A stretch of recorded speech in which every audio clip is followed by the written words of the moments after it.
7 tahun terlewati sejak peristiwa itu dan Harlon sekalipun tidak berani melupakannya, masih membekas di otaknya sampai detik ini. Sahabat yang paling dia percayai telah meminjam uang darinya dan tidak pernah mengembalikannya hingga sekarang.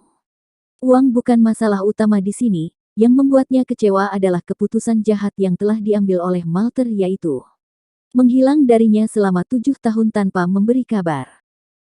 Memikirkan ini membuat Harlon tersiksa rasa penasaran setiap harinya. Apa dia telah melakukan kesalahan? Jika benar, kesalahan apa itu? Bisakah seseorang menjelaskan untuknya?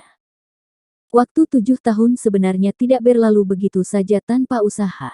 Harlon sudah melakukan pencarian besar-besaran hampir di seluruh kota-kota guna mencari keberadaan sahabatnya tersebut.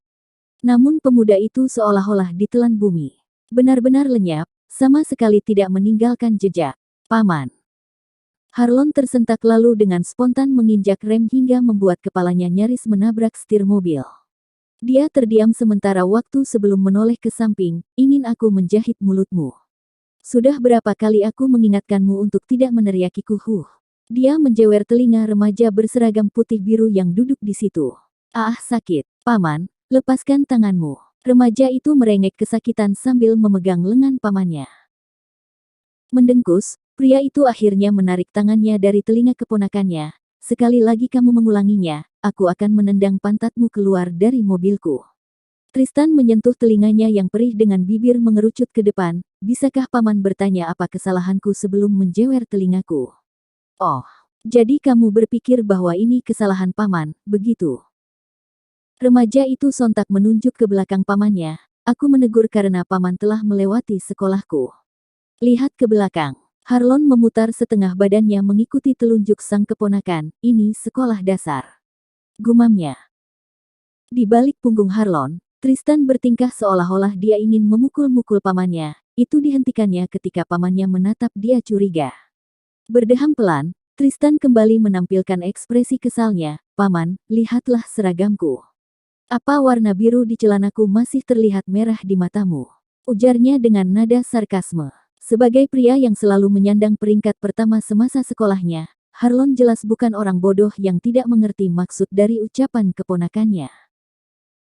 Ujung bibirnya berkerut-kerut. Inilah alasan mengapa dia selalu bermusuhan dengan kakak iparnya. Bahkan sifat buruk juga diturunkan pria itu kepada anaknya.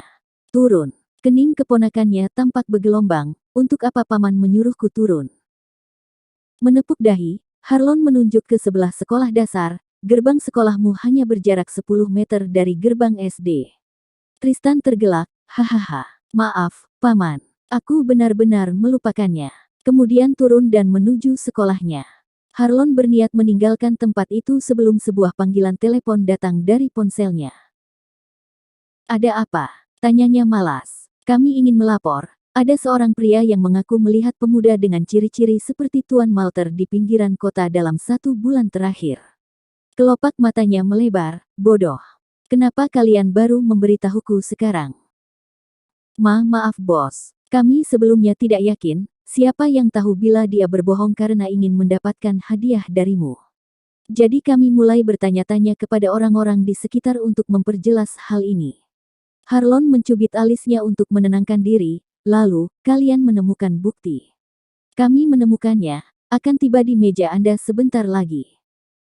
Dia menyandarkan kepalanya di kursi, kemudian menengok ke gerbang sekolah dasar yang memperlihatkan anak-anak yang sementara bermain. Sampai matanya terpaku pada 4 bocah berseragam SD yang terlihat menyendiri dari anak-anak tersebut. Tapi tunggu.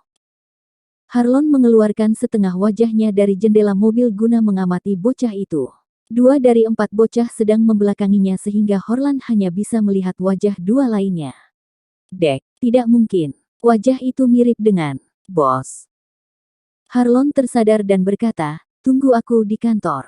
Kemudian menutup panggilan sepihak. Dia membuka pintu mobil terus berjalan ingin menghampiri 4 bocah itu untuk memastikan bahwa apa yang dia lihat memang tidak salah. Namun di gerbang sekolah dia dihentikan oleh penjaga. Maaf tuan, Anda ingin mencari siapa? Harlon melirik sekilas si penjaga. Kamu mengenal 2 bocah itu? Penjaga mengikuti arah pandang Harlon. Oh, yang saya dengar, 4 bocah kembar itu adalah anak baru di sekolah ini. Mendengar 4, Harlon langsung menyela, tunggu. Maksudmu 4 anak itu semuanya kembar? Benar, Tuan. Penjaga mengangguk mantap. Sekarang Harlon lebih penasaran lagi dengan 2 wajah anak yang tengah memunggunginya. Brian Malter Edises, apa kamu telah kembali? Mungkinkah mereka? Gumamnya pelan. Hachim. Malter menggosok hidungnya yang gatal sebelum melanjutkan pekerjaan membersihkan meja. Siapa yang merindukanku? Salah satu rekan kerjanya menyahut dari meja lain, mungkin mantan pacarmu. Malter berwajah jelek, Leo, jangan menyindirku sebagai lajang abadi. Hei, siapa yang mengatakan itu? Bantah rekan kerjanya yang dipanggil Leo itu. Mendengkus, Malter berlalu dari sana, percayalah, suatu hari jika aku menemukan suami yang tampan dan kaya, aku akan memamerkannya kepadamu. Leo tertawa sambil melambaikan tangannya, kuharap impianmu menjadi kenyataan. Di dapur, dia segera mendapat tugas untuk membawa pesanan.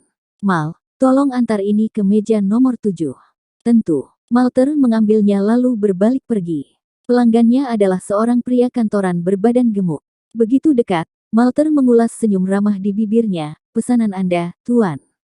Dan meletakkannya di meja. Pria gendut itu sontak menoleh tapi tidak menjawab, menatap intens si pelayan. Mata rubahnya turun ke bagian pinggang dan bokong si pelayan. Sekalipun memakai pakaian longgar, matanya tidak bisa dibohongi oleh kain. Dia tahu bahwa di balik pakaiannya, pemuda ini memiliki tubuh yang cukup seksi. Dia melirik ke sekitar, setelah memastikan tidak ada pelanggan lain, keberaniannya mulai timbul. Malter yang sementara menaruh makanan secara spontan terlonjak akibat tangan di pantatnya. Menggertakkan gigi, dia mencengkram kuat nampan di genggamannya.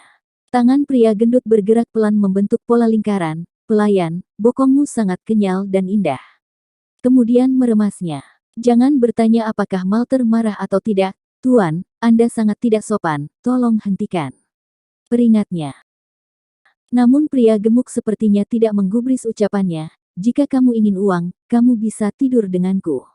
Dia berniat menyentuh pipi si pelayan, tapi terhenti saat wajahnya tiba-tiba dihantam nampan, Pria gendut itu jatuh ke lantai dengan keras. Penuh kemarahan dia bangkit, lantas menunjuk, beraninya kamu memukulku. Malter mengeraskan rahangnya, tanpa takut menatap balik pelanggan kurang ajar itu. Aku sudah memperingati Anda, tapi kelakuanmu benar-benar mirip bajingan mesum. Wajah pria gendut itu semakin merah oleh emosinya, mulutmu sungguh lancang. Di mana manajermu? Suruh dia keluar sekarang. Tuan, kamu sangat pengecut. Tidakkah aku berada di depanmu? Kamu bermasalah denganku, bukan manajerku. Jadi untuk apa aku memanggilnya?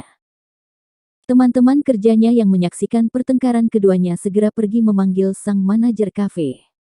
Selang beberapa menit kemudian pria itu datang dengan tergesa-gesa guna melerai keduanya.